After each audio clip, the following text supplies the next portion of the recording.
السلام عليكم ورحمة الله وبركاته. معاكم الدكتور أحمد عبد الخالق. النهاردة معادنا مع حلقة جديدة من كلامي أونلاين لتعليم أمهات أطفال التوحد طريقة تدريب أطفالهم. النهاردة هنتكلم على موضوع مهم جدا، وسألوني كتير قوي عن الموضوع دوت، وهو كيفية التعامل مع عنف طفل التوحد. في أطفال تعاني من التوحد تستخدم العنف مع الأهل أو مع الإخوات، وهنا دورنا إزاي نقدر نتعامل في الموقف دوت. أول حاجة لازم تبقى عارفها كويس قوي، لماذا يستخدم طفل التوحد العنف؟ لماذا اختار هذا الأسلوب؟ طفل التوحد من التعامل معاه سوف تكتشف أنه طفل ذكي جدا، يدرك ماذا يفعل، هو يجيد وضع الخطط بشكل أكثر من رائع، يجيد تحليل الشخصيات. والدليل على هذا لو جيت تشوف طفل التوحد ازاي بيتعامل معاكوا في البيت هتفهم انا قصدي ايه. شوف ازاي بيتعامل معاك، وشوف ازاي بيتعامل مع باباه، شوف ازاي بيتعامل مع اخته واخواته، وشوف ازاي بيتعامل في المدرسة مع المدرسة بتاعته. هتشوف وهتلاحظ ان طفل التوحد بيعامل كل واحد على طريقته، على اسلوبه، هو بيقدر يحلل شخصيته، يقدر يعرف نقط القوة ويقدر يعرف نقط الضعف، وعلى ضوء هذا الاساس يبدأ في التعامل. وبالتالي لما نيجي نشوف استخدامه للعنف، هو من الذكاء انه وجد انه اسهل طريقة ليحصل على ما يريد باسرع وقت ممكن هي استخدامه للعنف. جرب مرة، جرب مرتين، لان فعلا بابا او ماما عاوزه يسكت، عاوزه يبطل عنف، فبيديه اللي هو عاوزه عشان يسكت، اذا هو قد كسب. وبالتالي مرة ورا مرة ورا مرة هو خلاص تعود ان العنف اسرع وسيله لتنفيذ المطلوب. بمعنى لو جينا نحطها في معادله بسيطه جدا كويس، ان العنف زائد مكسب يساوي استمرار العنف، وده المعادله اللي طفل التوحد بيبقى ماشي فيها.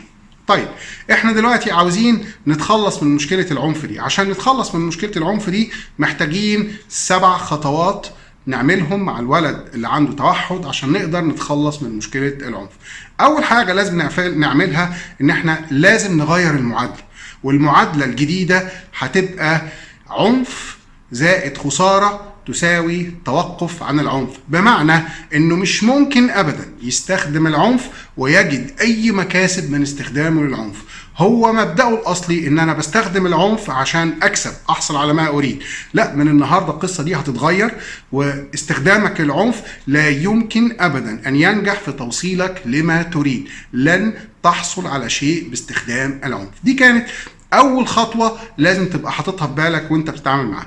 الخطوة رقم 2 كويس، إن الخسارة اللي هتحصل مع استخدامه للعنف يجب أن تكون خسارة موازية للعنف. بمعنى إيه؟ بمعنى أن الخسارة نتيجة استخدام العنف نوعين. رقم 1 الخسارة المعنوية، والخسارة المعنوية هنا اللي مقصود بيها هي رد فعلك على العنف. لازم يلاقي أن ماما لن تقبل العنف ولن تقبله في التعامل، ويجد أن ماما غضبت غضب شديد جدا، وماما ملامحها بدأت تتغير وتاخد وجه الحدة في التعامل كويس. بمعنى انها بتوصل له رسالة، ايه اللي انت بتعمله ده؟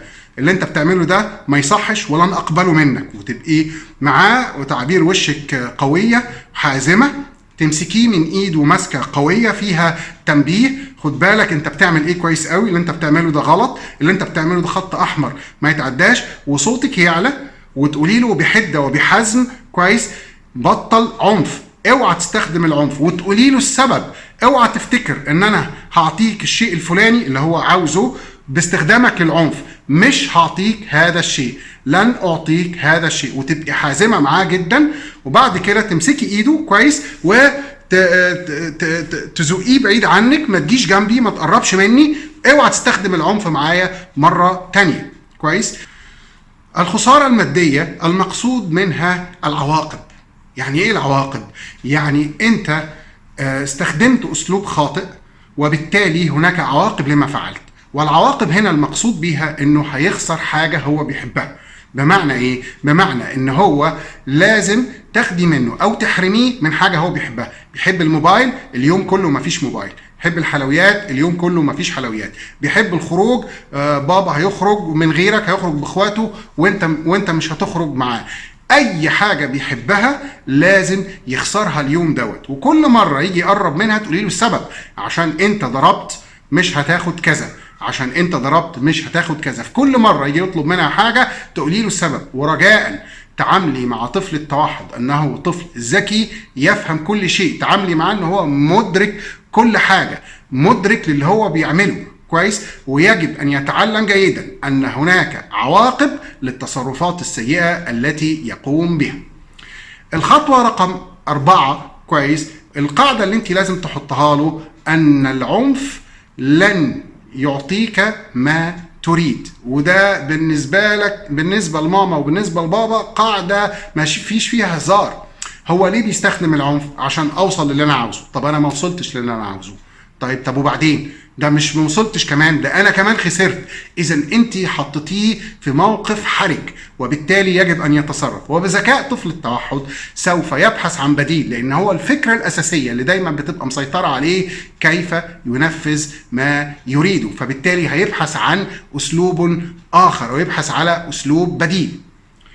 الخطوه رقم 5، في حالة إذا كان الطفل متكلم، والمفروض إن هو لو بيتدرب بشكل جيد يكون هو طفل متكلم، في الموقف دوت اللي حصل فيه العنف وأنت رديتي عليه سواء بالخسارة المادية والمعنوية، يجب استغلالها في تعليمه الأسلوب السليم في الرد. بمعنى لو هو بيتكلم كويس، بعد ما العقاب المعنوي ان انت هتزعقي له وتغضبي منه وتقولي ان هو محروم من حاجه كويس، تقومي قايله له قول انا عاوز عصير. ده لو هو مثلا عاوز عصير كويس، لو كنت قلت انا عاوز عصير كنت اديتك عصير بدل ما كنت تستخدم الضرب، لكن انت عشان ما قلتش انا عاوز عصير مفيش عصير، وتاخدي بعضك وتمشي. يبقى انت وصلت الرساله بتاعتك، انا قافله سكه العنف وفتحت لك سكه تانية. ودي نقطه في غايه الاهميه.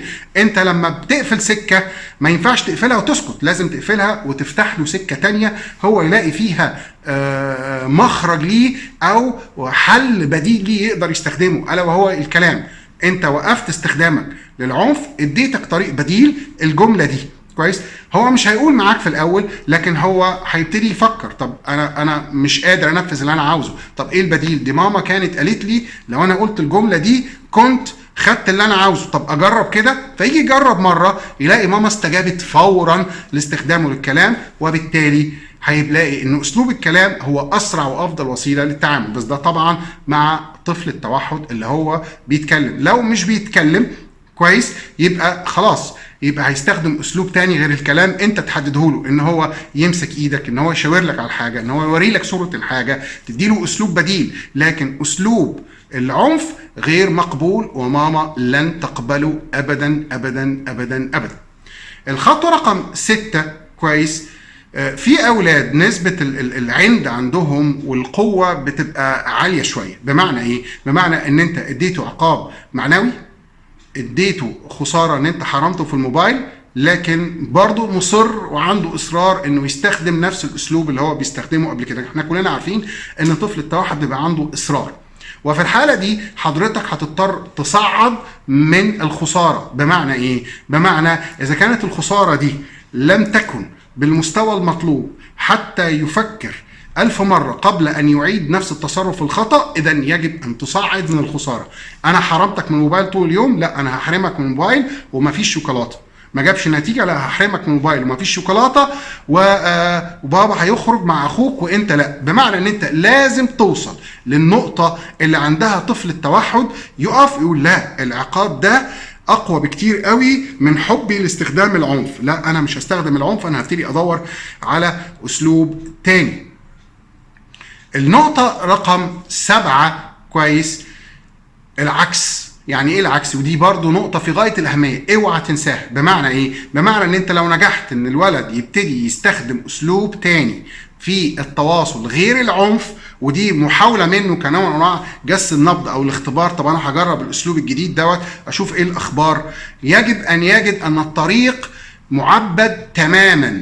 يعني اذا استخدم طريق غير العنف في توصيل طلباته، طلبه هيتنفذ فورا، هيتشجع، هيتكافئ، هتاخده بالحضن، هتسقف له، هتدي له مكافأة، هتحسسه ان هو عمل اللي ما اتعملش. زي ما انت كنت شديد معاه وقت ما هو غلط، لازم كمان تكون طيب معاه وحنين معاه بشكل قوي جدا عشان يبتدي يفهم ايه الطريق الصح وايه الطريق الغلط. الطريق الغلط وصلني الى بابا بقى شديد معايا، طلبي ما تنفذش، الوضع بقى في منتهى السوء بالنسبه له. والعكس لما استخدم اسلوب تاني غير العنف، وجد ان بابا بينفذ لي طلباتي، بابا بيعاملني معامله كويسه، بابا بيدلعني، بابا بيكافئني. طب الله، طب ما انا هدفي في النهايه انا عاوز انفذ طلبي. طب انا قدامي سكتين، سكه فيها مشاكل وسكه مفتوحه وفيها مكافآت. تخيل طفل الواحد هيختار انهي؟ طبيعي هيختار السكه اللي ما فيهاش مشاكل، الطبيعه اللي بتنفذ له اللي هو عاوزه بدون مشاكل، وحاجته بتتنفذ زي ما هو عاوز، بس بالطريقه اللي انت حددتها له. بشكل بسيط اقفل سكه العنف كويس، وافتح له طريق تاني يبتدي يتعامل بيه. هتلاقي الموضوع مشي. طفل التوحد طفل ذكي جدا، هيلقطها منك بسرعه. يعني المفروض الاسلوب دوت خلال 10 ايام هتبتدي تلاحظ نتيجه ان العنف ابتدى يقل، واوعدك خلال شهر هتلاقي العنف يعني تقريبا بنسبه 90% قل تماما، وبل يكاد يصل الى 100% كمان. طيب امتى نقدر نستخدم الاسلوب دوت؟ نستخدم الاسلوب دوت عن سن 3 سنين. طب ممكن نستخدمه مع سن اكبر من كده، اللي هو سن ال8 سنين وال9 سنين وال10 سنين. في فرق بين ال3 سنين وال10 سنين. ايه الفرق هنا؟ الاصرار في الطفل الاكبر اللي عنده 10 سنين اكبر بكتير من اللي عنده 3 سنين. الحده في التعامل في الطفل اللي عنده 10 سنين اكتر بكتير من الطفل اللي عنده 3 سنين. بمعنى ايه؟ بمعنى الطفل اللي عنده 3 سنين انت مش هتحتاج ان انت الخساره تبقى قويه عشان يتعلم ان الطريق ده غلط. من اول بس ما يلاقي بابا بقى حازم وبابا بقى جد وبابا مش متقبل القصه ديت وفي خساره حاجه بيحبها، هتلاقي على طول مش هيكمل اسبوع والدنيا اتحسنت وبقت كويسه قوي. لكن الطفل اللي عنده 8 سنين 9 سنين هو بقاله 7 سنين بيستخدم اسلوب العنف في التواصل. انت متخيل ان هو هيستغنى عنه بكل سهوله؟ ابدا، ده هيقاتل ويدافع باستماتة عن استخدام الاسلوب اللي بقاله 7 8 سنين بيستخدمه. وبالتالي الخساره اللي انت هتبتدي تستخدمها معاه هتبقى اعلى واعلى. هو هيستمر في العنف. الخساره بقت 1، ما رضاش، طب الخساره بقت 2، الخساره بقت 3، الخساره بقت 4، الخساره بقت 5. بتعلي الحاجات اللي هو بيخسرها. بدل ما بتحرمه من حاجه يتحرم من 2 و3 و4 و5. انت محروم من كل حاجه النهارده. انت لازم تفهم ان استخدام العنف يعني في خساره، والخساره شديده، لغايه ما توصل للنقطه اللي عندها يقول لك خلاص اوكي انا فهمت. هو الولاد دول بيوزنوها، يعني هم طفل التوحد طفل مصلحجي نوعا ما، مصلحته فوق اي اعتبار. هو لما يلاقي ان الخساره خسائرها اكبر من حبه للعنف هيبتدي يبطل العنف ويبتدي يستخدم طريقه تانية اللي انت المفروض تحددها له. لو هو مش متكلم هيبتدي تستخدم الصور عشان يبين هو عاوز ايه، او لو هو متكلم هتبتدي تفرض عليه ان مستخدم الجمله دي عشان خاطر انفذ لك طلبك. بالتوفيق ان شاء الله. اتمنى تكون الحلقه دي عجبتكم، ومنتظر تعليقاتكم ومنتظر ارائكم عن الحلقه دي. وبالتوفيق وربنا معاكم. شكرا.